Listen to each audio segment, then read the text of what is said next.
Salut à tous, c'est Pierre, j'espère que vous allez bien. C'est la nouvelle mode aujourd'hui, c'est-à-dire dire que la data c'est nul parce que tu comprends, aujourd'hui il y a trop de statistiques, etc. Je vais vous dire, la data, les statistiques, appelez ça comme vous voulez, ce sont des outils qui te permettent de confirmer ou d'avoir une réponse à ce que tu penses.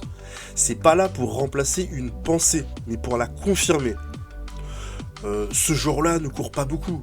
Tu regardes les statistiques et tu le compares aux autres joueurs à son poste. Autant pour moi, j'aurais pas dit, tu vois. Ça peut te servir pour confirmer ce que tu penses d'une équipe aussi. C'est un outil pour les coachs, pas pour les consultants ou pour les fans de foot qui veulent voir du spectacle. Le coach, il est là pour gagner des matchs, s'il veut continuer à coacher. Le spectacle, c'est juste la cerise sur le gâteau. Même si dans certains clubs comme le Real Madrid, tu restes pas si tu gagnes sans le spectacle. Hein. Demandez à Fabio Capello ce qu'il en pense. Le coach, il est là pour faire la synthèse de toutes les informations possibles.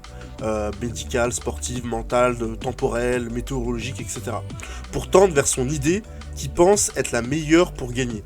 Et pour les coachs plus anciens qui la critiquent, parce que c'est qu'en fait, c'est pas leur éducation.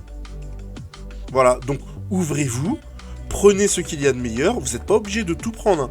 Parce que, effectivement, tout n'est pas à prendre dedans. Il faut faire le tri et réfléchir. Il ne s'agit pas de tout balayer d'un revers de la manche en disant que ça sert à rien parce que le football se sent. Non, il sent rien du tout. Si j'ai un joueur qui a du déchet et que je veux le recadrer, c'est plus facile à l'appui des chiffres qu'à l'appui d'un sentiment qu'il pourra contester. Là, le chiffre est devant lui. Il va faire quoi, en fait? Il va dire quoi? Il va juste se taire et hocher la tête. Voilà, c'était mon message pour ceux qui pensent et qui disent qu'ils n'aiment pas la data.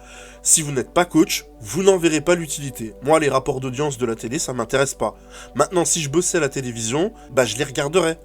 Mais je vais pas vous dire d'où je suis, que ça sert à rien du tout, parce que ça fait trop de données, blablabla, je regarde l'émission. Vous comprenez? Et si vous êtes coach et que vous estimez que ça ne sert à rien, bah j'espère que vous gagnez 100% de vos matchs et que vous gagnez tous les titres. Parce que sinon, ça veut dire qu'il y a un problème et que vous n'avez pas identifié ce qu'il y avait à identifier. Et c'est là que la data pourrait vous aider. Maintenant qu'on a parlé de ça, allons maintenant regarder dans quelle situation les statistiques pourraient être intéressantes à observer et pourquoi. Et pour ça, cliquez sur le lien qui va s'afficher. A tout de suite. Donc, dans ces trophées, vous avez des évaluations de joueurs que je ne comprends pas.